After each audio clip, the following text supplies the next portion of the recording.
오늘은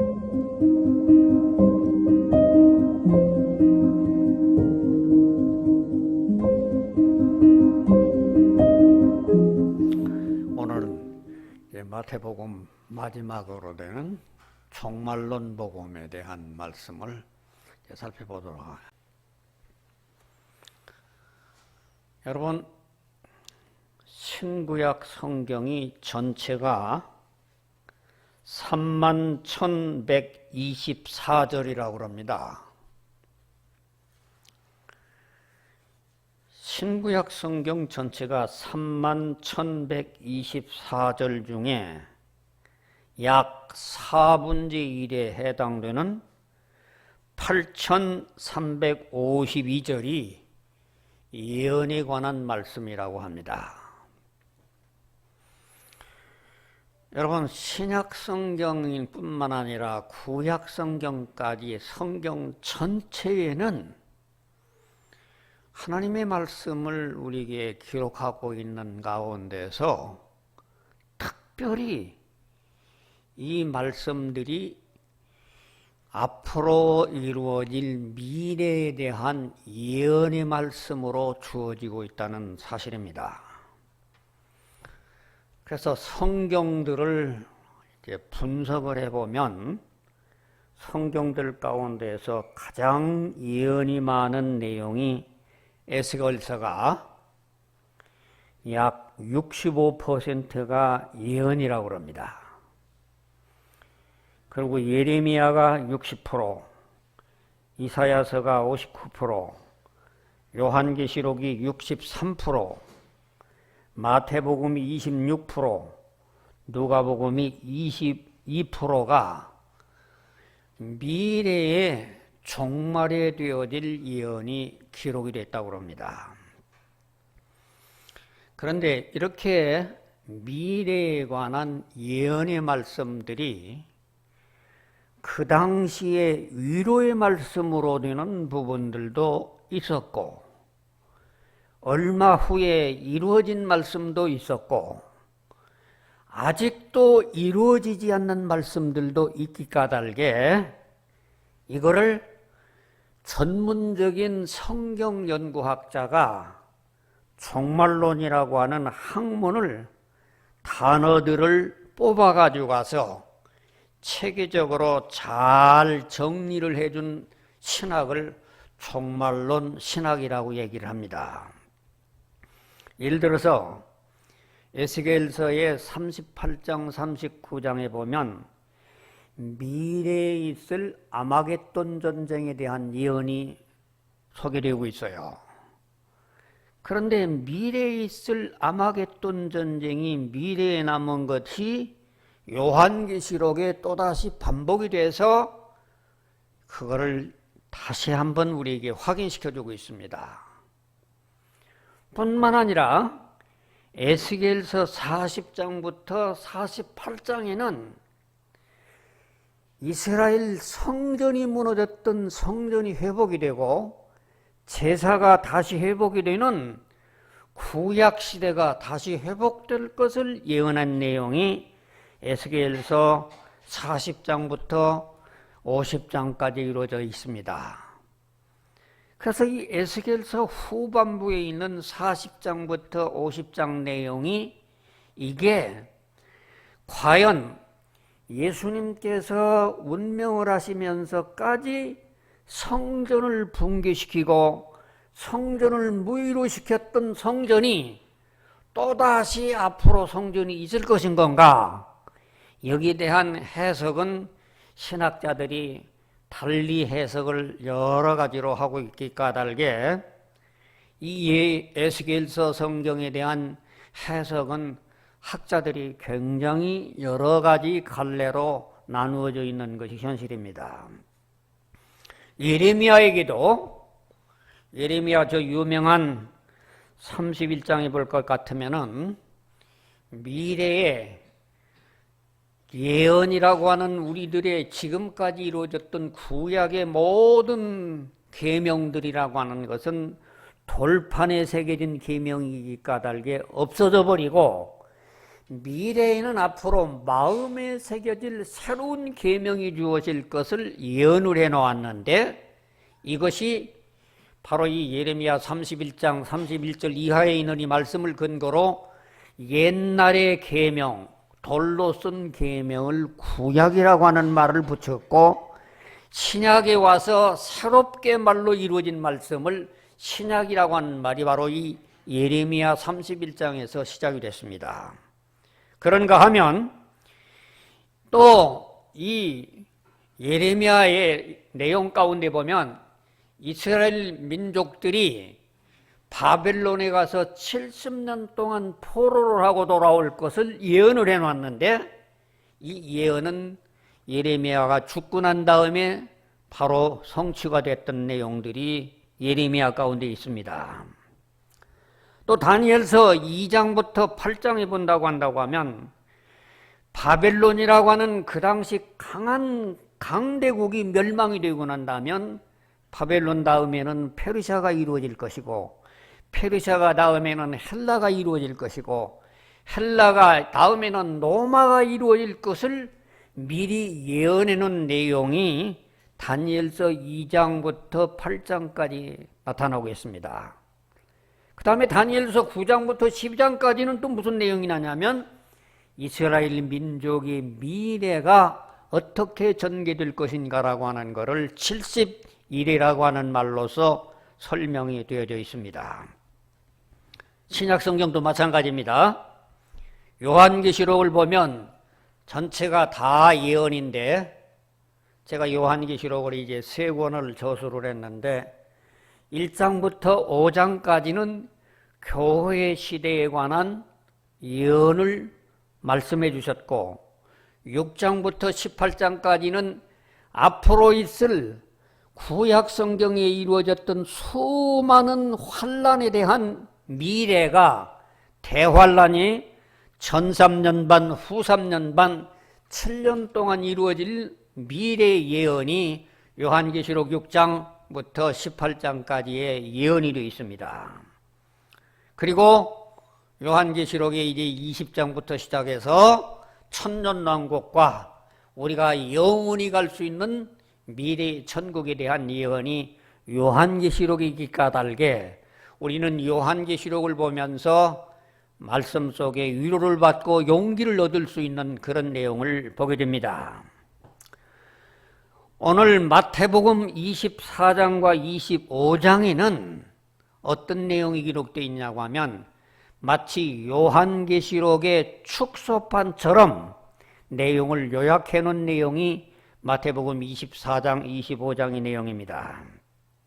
여러분, 참 놀라운 일은 하나님께서 어떤 진리를 한 곳에다가 모아놓고 계시를 해주신 것이 아니라 이사야 성경 가운데에서도 어느 부분에는 과거의 얘기, 어느 부분은 현재 얘기, 어느 부분은 이사야의 얘기, 미래의 얘기, 또 에스겔서에서도 어느 부분은 가까운 시기의 얘기, 어느 부분은 미래의 얘기, 또 예레미야라든지 다니엘이라든지 모든 성경들이 또는 신약 성경이란다든지 이 모든 성경들이 예언의 내용들이 여기도 섞여 있다, 저기도 섞여 있다, 저기도 섞여 있다 하기 때문에 이런 성경들을 조직적으로 공부를 해서 잘 정리를 시켜놓은 것을 조직신학이라고 얘기를 합니다.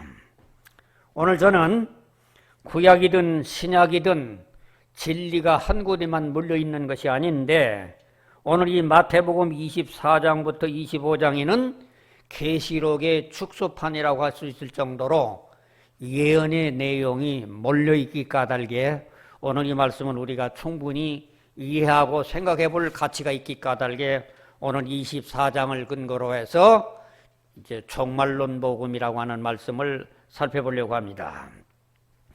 여러분, 마태복음 24장의 1절, 2절을 읽어보면 이렇게 되어 있습니다. 예수께서 성전에서 나와서 가실 때에 제자들이 성전 건물들을 가리켜 보이시려고 나아가오니 대답하여 가라사대 너희가 이 모든 것을 보지 못하느냐? 내가 진실로 너희에게 이르노니 돌 하나도 돌 하나에 남지 아니하고 다 무너뜨리리라. 여기 마태복음 24장 1절 2절에 보면 예수님께서 예루살렘 성전이 파괴될 것을 예언해 놓고 있습니다. 사실 역사적으로 예루살렘 성전이라고 하는 것은 3번 지었고 3번 다 파괴됐어요. 제일 첫 성전은 솔로몬 성전이라고 하는 이 성전인데, 솔로몬 성전이 주전 BC 955년에 솔로몬이 7년 동안 지었던 성전이, 그 성전이 369년이 지난 다음에 BC 586년에 바벨론에 의해서 완전히 무너져 버립니다. 그러기 까닭에 솔로몬 성전 수명이 369년으로 끝나고 맙니다. 두 번째 성전이 스룹바벨 성전이라고 하는 성전이 있는데, 이스라엘 백성들이 바벨론의 포로로 가서 70년 종살이를 하다가 BC 535년에 귀환을 했습니다. 돌아왔던 이 백성들이 BC 516년에 스룹바벨 성전을 재건을 합니다. 그래서 제2성전을 스룹바벨 성전이라고 얘기를 합니다. 이 스룹바벨 성전도 제2성전이기 까닭에 잘 오래 유지됐었으면 하는데, 이 스룹바벨 성전도 165년 시리아의 안티오코스 에피파네스라고 하는 사람이 성전을 완전히 더럽힘으로 말미암아 이 제2성전도 더럽혀졌기 까닭에 BC 130년경에 저 유명한 마카비라고 하는 사람이 성전을 되찾아가지고 수전절이라고 하는 절기가 만들어지게 됩니다. 그래서 제2성전이라고 하는 성전도 516년에 지었다가 130년까지의 불과 한 300~400년 차이밖에 없게 되는 것이 이 스룹바벨 제2성전입니다. 그리고 이제 세 번째 성전이 대헤롯 성전. 이 헤롯 성전은 대헤롯이라고 하는 사람이 BC 37년부터 건축하기를 시작을 해서 이 낙후된 성전을 증축을 거듭해가지고 예수님 당시에 46년까지 지어졌었는데, 그의 아들들과 손주들이 계속해서 대를 이어서 성전을 증축을 하다가 AD 66년에 이 성전 증축 공사가 마무리가 됩니다. 그런데 예수님이 오늘 마태복음 24장 1절 2절이 말씀하시기를, 이 성전을 봐라.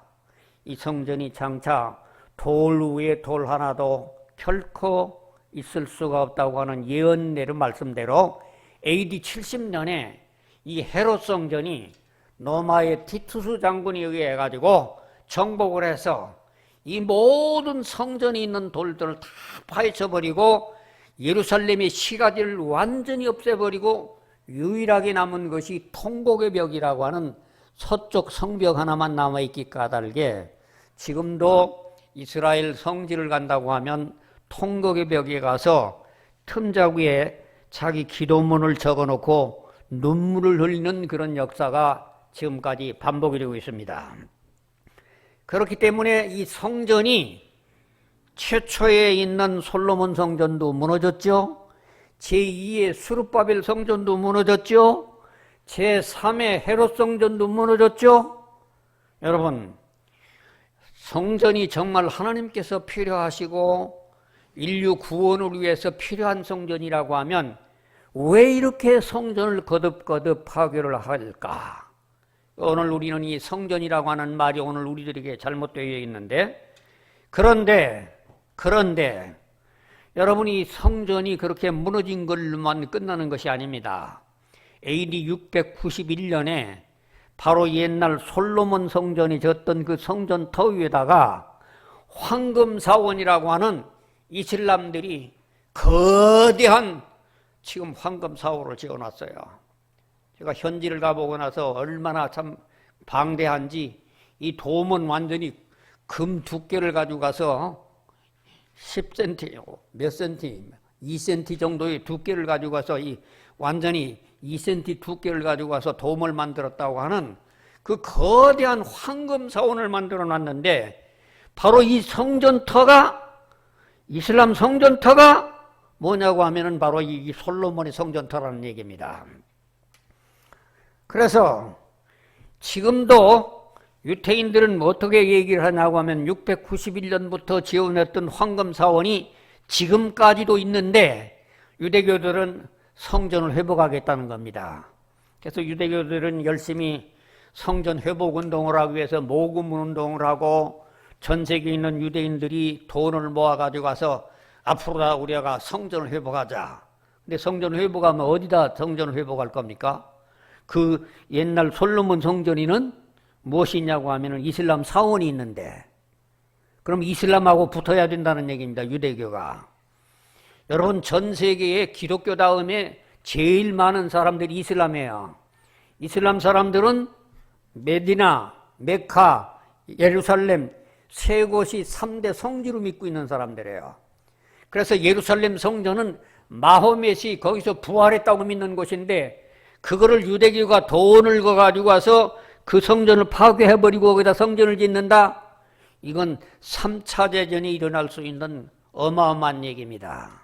그러기 까닭에 유대교는 망상을 꿈꾸고 있지만 유대교는 소망은 가질 수 있겠죠. 우리가 성전을 회복하려고 하는데 그 성전이 이루어진다고 하는 그 소망이 에스겔서 40장부터 48장에 기록된 예언에 근거하면 성전이 회복될 수 있다, 이렇게 믿고 성전 회복 운동을 여전히 계속하고 있다는 얘기입니다. 그런데 이 에스겔서 40장부터 48장에 기록된 성전 회복 운동에 대한 해석이 세 가지로 갈라집니다. 하나는 어떤 해석을 하냐면, 이 성전인 회복되는 것이 아니라 당시 포로민들에게 위로해 주는 위로의 복음이라고 하는 것이지 실질적으로 성전이 회복될 내용은 아니다. 또 다른 학자들은 뭐냐면, 아니다, 이 성경은 분명히 예언이기 때문에 미래의 천년왕국 가운데에서 다시 제사가 반복이 되고 성전이 회복이 되고 예수님이 예루살렘에서 정복을 하고 미래가 될 것이다, 그렇게 해석하는 사람도 있고, 또 어떤 사람은 이건 하나의 상징이기 때문에 너무 문자적으로 믿기는 곤란하다, 여러 가지 견해들이 있습니다. 저는 아마 첫째 견해와 셋째 견해가 맞는 것으로 보는 것이, 왜 그렇게 보느냐고 하면, 요한계시록의 마지막에 보면 천국에는 성전이 보이지 않는다라고 하는 말씀을 근거해서 아마도 이거는 당시의 포로민들에게 주어졌던 하나의 위로의 말씀으로 보는 것이 그런 해석이 마땅치 않은가, 그런 해석이 분분한 내용의 얘기가 에스겔서에 나와 있습니다. 이렇게 제가 말씀드리는 가운데 마태복음 24장 1절 2절에 보면 이 성전이 파괴될 것을 예언했던 그 성전이 세 번에 걸쳐서 지었지만 세 번에 걸쳐 다 파괴됐고, 그 성전이 무너진 그 터 위에 솔로몬의 성전 그 터 위에다가 이슬람 사원이 지어졌고, 유대교들은 그 성전 회복을 운동을 하려고 하는 이런 가운데 예수님은 여전히 우리에게 이 말씀을 주십니다. 성전이 돌 위에 돌 하나도 넘지 않겠다. 예수님은 자기가 성전이다. 바울 사도는 우리 그리스도인들이, 성령을 모신 우리들이 성전이다. 이 성전이라고 하는 건 우리는 자꾸, 많은 사람들은 건물을 가지고 성전이라고 믿으려고 하는데, 이 성전이란 개념이 과거의 구약시대 때에는 건물 성전이 맞아요. 그러나 예수님 때에는 예수님의 몸, 또는 바울 사도에게는 우리 성령을 모신 성도들이 성전이지 건물이 성전이 아닙니다. 그러므로 오늘 이 성전 건축이라고 하는 말은 구약의 개념일 수도 있어도 신약의 개념은 아니라는 얘기를 지난주에 말씀을 드렸습니다. 이 내용이 마태복음 24장 1절 2절에 있는 예언에 관한 말씀이고, 그 다음에 마태복음 24장 3절부터 14절에 보면 세상 종말의 징조에 관한 말씀이 여러 가지를 나오는데 한 7가지가 나타나고 있습니다. 4절 5절에 본다고 하면 사람들이 거짓 선지자들에게 미혹을 받게 된다. 여러분, 말세의 징조 가운데 하나가 뭐냐고 하면 거짓 선지자가 나타난다는 겁니다. 거짓 선지자. 자기가 예수라고 하는 사람이. 제가 어떤 문헌을 보니까 전 세계에서 자칭 예수가 300명이라고 그래요. 그리고 우리나라에서 한 80명이 된다고 그래요. 참 자칭 예수가 많아요. 여러분, 우리나라에서 과거의 역사에 보면 50년대에 박태선 장로라고 하는 사람이 자기가 예수라고 하고 감람나무라고 하면서 자칭 예수를 부르짖으면서 저 소사이란다든지 덕소에다가 14만 4천인 구원받을 백성들을 들어가야 한다고 하는 전도관을 설립을 했었습니다. 여러분, 요즘 신천지라고 하는 사람이 교준 이만희가 누군 줄 알아요? 그 이만희라고 하는 사람이 바로 박태선이 제자랍니다. 그래서 똑같은 주장을 해요. 박태선이 주장하는 주장을 바로 이만희도 그대로 주장을 하는 신천지 얘기인데, 제가 여기 종종 공원에 거닐어 보면 이 사람들 열정이라고 하는 건 참 대단합니다. 전도지 가지고 있는 게 아니라 어떤 박식한 성경을 가지고서 그저 사람들에게 전도를 하려고 하는 열정을 바라보면 대단한 열정인데, 그들은 어떤 생각을 하냐면 계시록에 14만 4천 명이라고 하는 유대인들이 구원받을 숫자가 자기들이 구원받을 숫자이기 때문에 신천지 안에 들어와야만 구원받을 수 있는 14만 4천이 된다라고 하는 이런 거짓된 성경 해석을 가지고 사람들을 미혹하면서 그 사람들을 가면은 누구든지 안 넘어갈 수가 없어요. 제가 출판사 관계된 어떤 자매의 딸이 있는데, 그 자매는 이화대학을 졸업해서 자기 딸을 잘 가르치겠다고 했던 그 딸이었는데, 그런데 이 딸아이가 신천지에 넘어갔어요. 왜 이렇게 넘어갔느냐? 신천지 사람들은 자기의 간도 빼내줄 정도로 자기 사랑을 듬뿍 베풀어주면서 도와주고 사랑하고, 오늘날 이 교회가 냉각해서 아무런 사랑이 없는 이런 교회들과 달리 그들에게 있어서는 집에 가서 도와주고 가정에서 도와주고 모든 돌봐주기 까닭에 이들이 믿는 예수야말로 진짜라고 믿을 수 있게끔 그들은 행동을 합니다. 여러분, 이단들이 특징이 뭐냐고 하면 사랑의 실천이 남다릅니다. 우리는 말로만 선전을 하고 말로만 설교하고 입으로만 잘 말을 하지만 행실이 부족하고 우리들이 행위가 부족하기 까닭에 야고보 사도는 뭐라고 그랬냐고 하면 행함이 없는 믿음은 죽은 믿음이라고 그랬습니다. 오늘 이 시대가 행함이 없기 까닭에 죽은 믿음을 따라가고 있는 모습을 보게 되는데, 여러분 또 요즘 또 무슨 이상한 게 나타났냐고 하면 하나님의 교회라고 하는 교회가 나타났어요. 신옥주 목사라고 하는 이가 나타나가지고 하나님의 교회가 뭐냐면 하나님만 믿어야지 예수는 사생아이고 예수의 어머니 마리는 사생녀라는 거예요. 그렇게 까닭에 하나님이 예수에게 복음을 준 일이 없고 하나님만 믿어야 된다고 하는 이런 교회가 우리 주변에 인천에 또는 무슨 성남에 여기저기 많이 있습니다. 오늘 이런 현상들이 곳곳에 미혹하는 현상들이 나타나는 게 무슨 징조냐? 마지막 때의 말세의 징조라는 얘기입니다. 여러분이 깨달아야 할 것은 이런 난리들이 나고 이런 모든 소문들이 나는 것이 예산일이 아니라는 얘기입니다.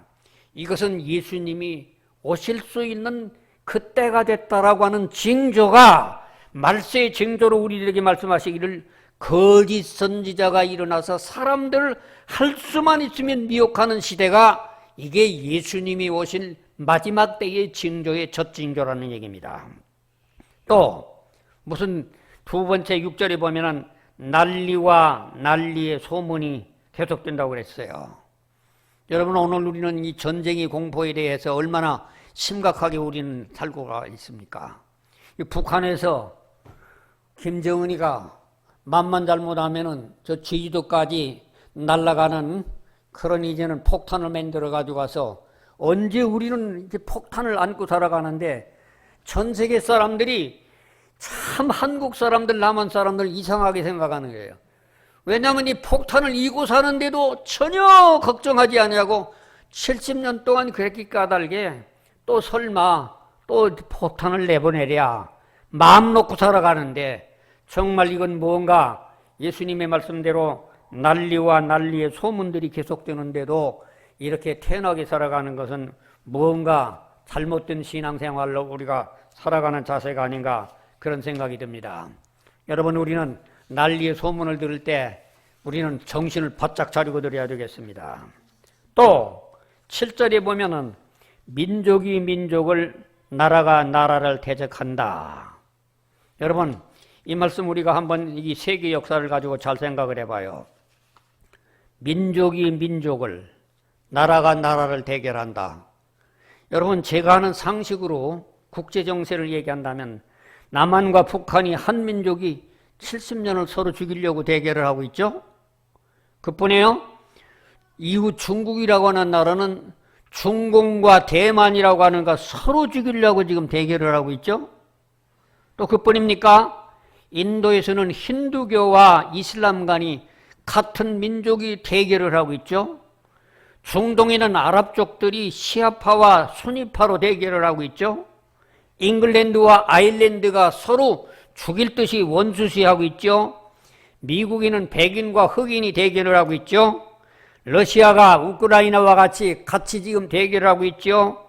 아프리카의 각 부족들이 서로 싸우려고 그러죠. 여러분, 세계사를 돌보면 지금 민족이 민족을, 나라가 나라를 치고 있는 이때가 어느 때냐? 세상 말세의 징조라는 얘기입니다.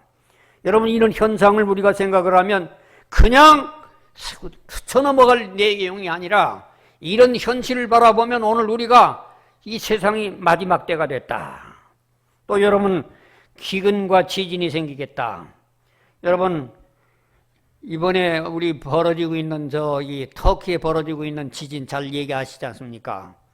이 지진이 어느 정도의 위력을 갖고 있느냐고 하면, 일본 히로시마에 던졌던 원자폭탄과에 300개의 위력을 가지고 있는 어마어마한 큰 폭탄 같은 이런 위력을 가지고 있는 것이 이번 지진이라.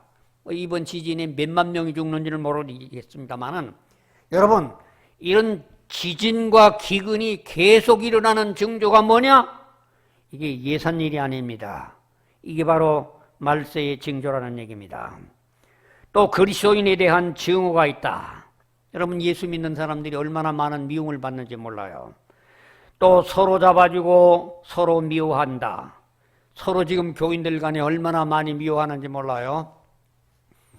참 많은 사람들이 사랑을 해야 할 교인들 간에서 조그마한 견이만 달라도 서로 미워하고 증오하고 서로 참 그렇게 해줍니다. 불법이 성함으로 사랑이 식어진다. 여러분, 불법이 성하면은 사랑이 식어져서 교회가 사랑을 말을 하지만, 사랑을 설교하지만 사랑의 실천이 부족해.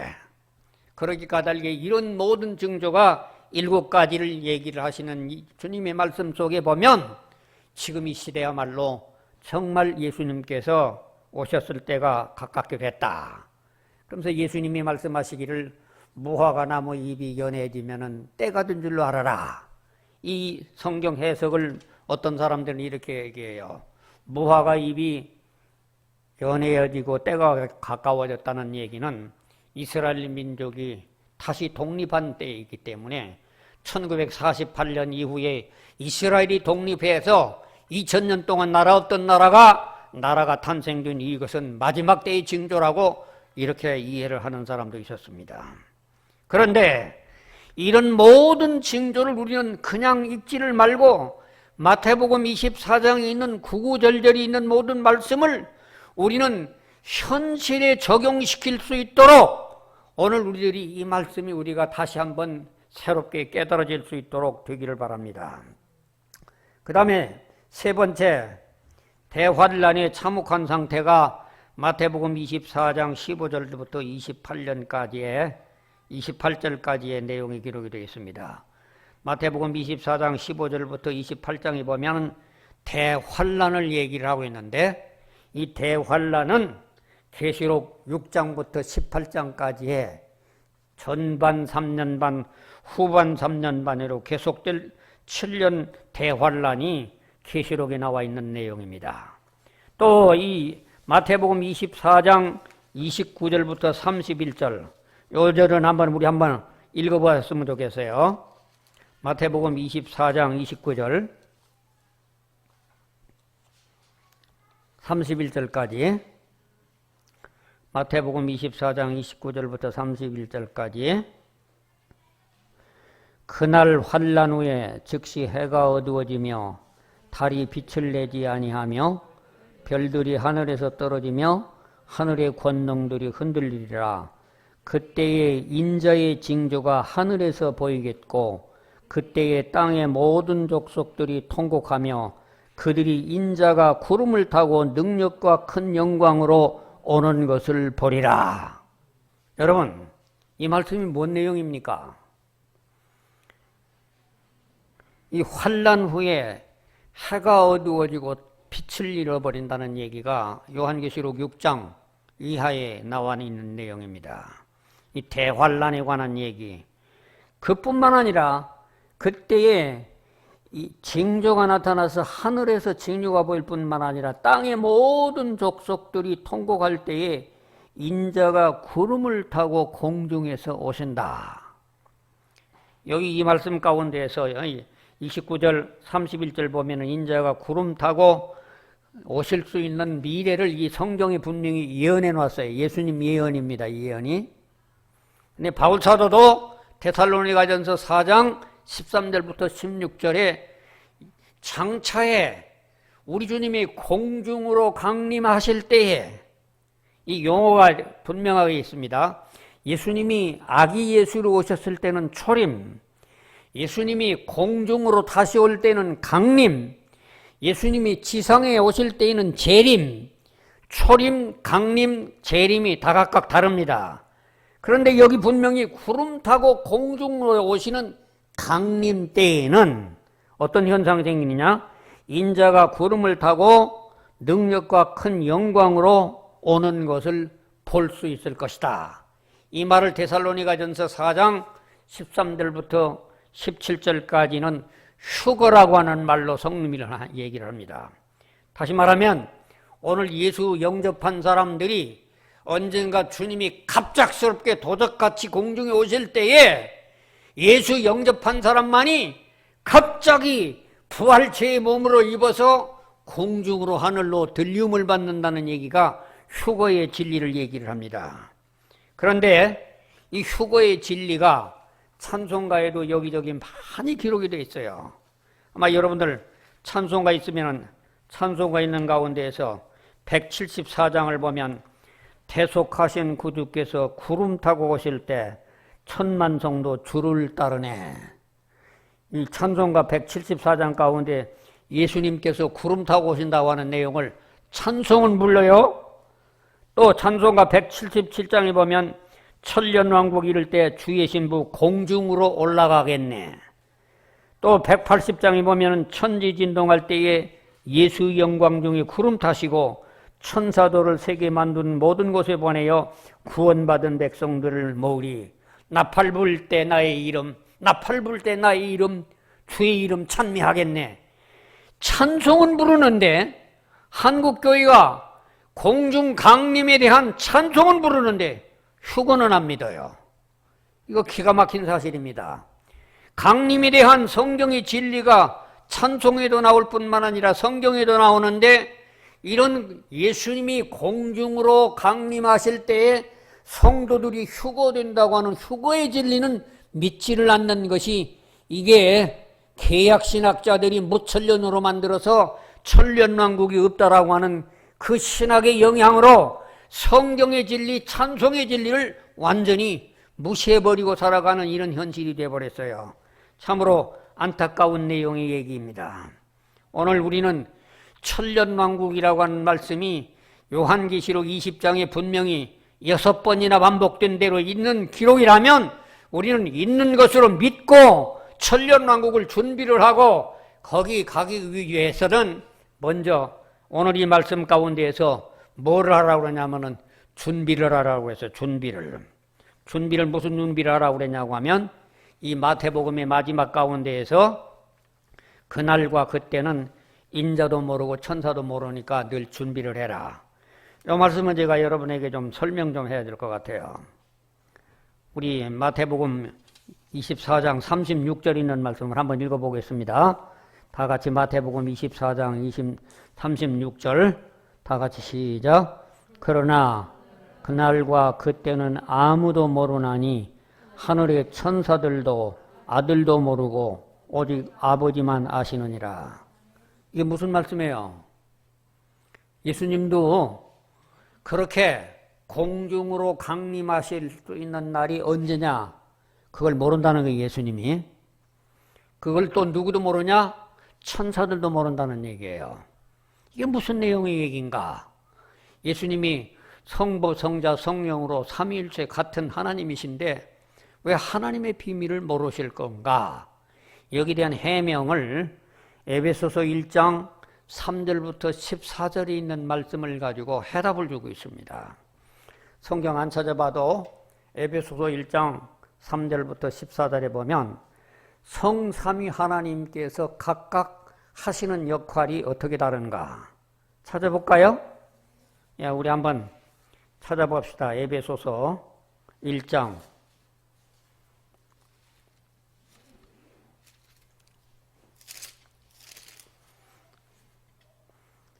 에베소서 1장 3절부터 6절까지를 먼저 봅니다.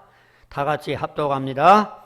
찬송하리로다. 하나님 곧 우리 주 예수 그리스도의 아버지께서 그리스도 안에서 하늘에 속한 모든 신령한 복으로 우리에게 복 주시되 곧 창세전에 그리스도 안에서 우리를 택하사 우리로 사랑 안에서 그 앞에 거룩하고 흠이 없게 하시려고 그 기쁘신 뜻대로 우리를 예정하사 예수 그리스도로 말미암아 자기 아들이 되게 하셨으니 이는 그의 사랑하시는 자 안에서 우리에게 거저 주시는 바 그의 은혜의 영광을 찬미하게 하려는 것이라. 여기 보면 하나님, 성부 하나님이 하시는 역할이 무슨 일인가? 삼위가 각각 하시는 역할 기능이 다르는데 하나님께서는 만세전부터 어떤 사람을 예정하셔서 예수 믿게 하시는 그 하나님의 계획자, 영어로 얘기하면 플래너라는 얘기예요. 하나님은 미래의 어느 때에 어떤 사람을 구원하고 미래의 어느 때에 예수님을 세상에 보내고 미래에 예수님이 언제 공중에 강림하고 예수님이 어느 때 지상에 재림하는 모든 계획을 집행하시는 플래너, 계획자 같은 분이 하나님이라는 얘기입니다. 그 다음에 7절부터 12절 다 같이 또 봅니다. 우리가 그리스도 안에서 그의 은혜의 풍성함을 따라 그의 피로 말미암아 구속고 죄사함을 받았으니 이는 그가 모든 지혜와 총명으로 우리에게 넘치게 하사 그 뜻의 비밀을 우리에게 알리셨으니 곧 그 기쁘심을 따라 그리스도 안에서 때가 찬 경륜을 위하여 예정하신 것이니 하늘에 있는 것이나 땅에 있는 것이 다 그리스도 안에서 통일되게 하려 하심이라. 모든 일을 그 마음의 원대로 역사하시는 자의 뜻을 따라 우리의 예정을 입어 그 안에서 기업이 되었으니 이는 그리스도 안에서 전부터 바라던 우리의 그의 영광이 찬송이 되게 하려 하심이라. 예수님은 하나님이 계획 세워놓은 일을 실행하시는 오퍼레이터라는 얘기예요. 하나님은 계획하시고 성자 예수님은 하나님의 계획을 인해서 시행하시는 분이에요. 그 다음에 마지막으로 13절 14절에 보면 그 안에서 너희도 진리의 말씀 곧 너희의 구원의 복음을 듣고 그 안에서 또한 믿어 약속의 성령으로 인치심을 받았으니 이는 우리의 기업의 보증이 되사 그 얻으신 것을 구속하시고 그의 영광을 찬미하게 하심이라. 하나님은 계획하시고 성자 예수님은 실행하신 일을 성자께서는 확인하시는 컨포머라는 얘기입니다. 그래서 하나님과 예수님이 시행하는 일을 성자님께서 확인하시는 작업으로 성령에 인치시는 일을 행하신다.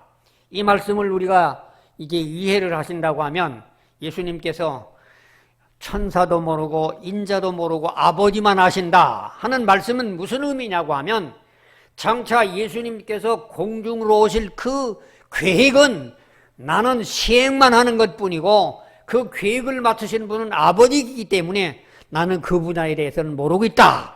그런 말씀으로 우리에게 말씀을 주고 있다는 얘기입니다.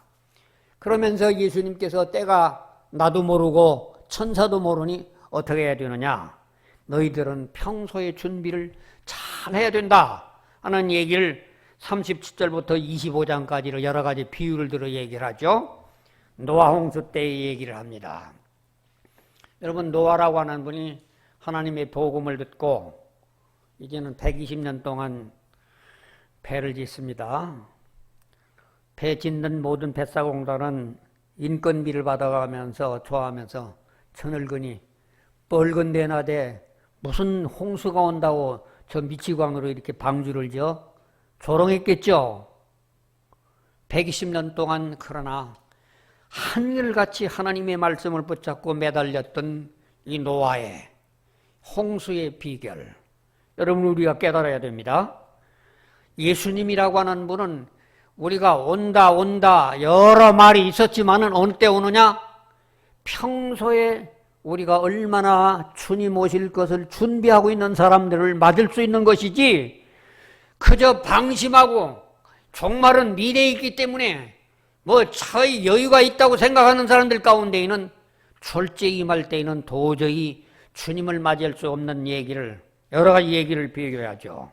뭐 예를 들면 마태복음 25장에 열처녀 비유 얘기를 하죠. 또 마태복음 25장이면 달란트 비유를 얘기를 하죠. 이 모든 내용이 무슨 내용이냐면 한마디로 얘기해서 평소에 성령 준비해라. 여러분, 성령 준비하는 건 어떻게 준비를 하겠습니까? 여러분들이 일주일 가운데서 많은 시간들 가운데 있지만은 내가 한 번 예배를 드림으로 말미암아 기름 한 방울 준비하는 것이고, 내가 어렵고 힘든 참 경제적으로 쪼들리는 가운데 있어도 주님 앞에 감사함으로 연보함으로 말미암아 또 한 방울의 기름 한 방울 준비하고, 여러분이 예배 참여, 여러분의 헌금, 여러분의 하나님 앞에 헌신하는 하나하나가 평소에 쌓여서 그것이 기름이 되고 그것이 모아져서 주님 오실 때에 우리가 대비하는 평소의 준비를 하라고 하는 말씀이 이 마태복음 25장 가운데에서 우리들에게 여러 가지 비유로 들려주고 있는 말씀입니다. 여러분, 오늘 이 말씀 가운데 깨달아야 할 귀중한 진리가 있습니다. 마태복음 24장, 25장은 소계시록이라고 할 정도로 이제 이 미래의 모든 종말의 행위를 요약시켜 놨는데, 그 가운데 여러 징조들을 말씀했고 그 징조들을 말씀하신 마지막에는 평소의 준비를 해라. 평소의 준비라고 하는 것은 우리의 삶 속에서 실천하면서 집에서 졸립다 하더라도 성경 한 구절 읽어보는 거, 텔레비 보는 것보다 성경 한 구절 읽어보는 것이 기름 한 방울 준비하는 것이고, 오늘 우리가 예배 시간에 빠지지 않고 나와서 하나님 앞에 예배 드리는 그 시간이 평소의 기름을 준비하는 것이고, 우리들이 가지고 있는 헌금 가운데에서 정말 정성들이 하나님 앞에 바쳐지는 그 하나하나가 모아지는 것들이, 그것이 평소에 준비하는 우리의 기름 준비하는 것이고 지혜로운 열처녀와 같은 삶이라고 우리는 성경을 이렇게 이해를 합니다. 여러분의 삶 속에서 평소에 주님 오심을 준비함으로 말미암아 어느 날 오실지 주님도 모르시는 그 가운데 갑자기 주님의 공중에 오실 때에 우리는 있는 장소에서 들림을 받아 공중으로 신부로서 들림을 받을 수 있는 영광의 부활의 몸으로 들림을 받을 수 있는 그런 성도들이 될 수 있도록 평소에 준비하는 저나 여러분이 되시기를 주님의 이름으로 축원합니다. 좋으신 하나님 은혜를 감사드립니다. 오늘도 우리들에게 참 종말론 복음을 우리에게 깨우쳐 주셔서 감사합니다. 하나님이 말씀 우리들이 깊이 깨닫기는 해지는데 우리는 이 말씀 듣고도 평소에 우리가 실천하지 못하는 부족한 점을 고백합니다. 하나님 아버지, 우리가 많은 시간 가운데에서 성경을 읽고 이 정해진 예배 시간 가운데에서 정성 들여 예배를 드리고 예배 시간에 정성 들여 우리가 물질을 바치는 이 모든 것들이 한 방울씩 기름이 모아져서 장차 환난 날이 닥칠 때에 우리는 그 환난을 극복할 수 있는 위대한 능력으로 역사하실 그런 능력으로 우리에게 다가온다고 하는 귀한 진리를 배웠습니다. 하나님이 이 말씀 듣는 모든 성도들 한 사람도 예외 없이 주님의 들림 받는 때에 들림 받지 못하는 불행한 사람이 없도록 오늘도 말씀을 듣고 깨닫고 돌아가는 복된 은혜가 있게 축복해 주시옵소서. 예수님 이름으로 축복하며 기도합니다. 아멘. 감사합니다.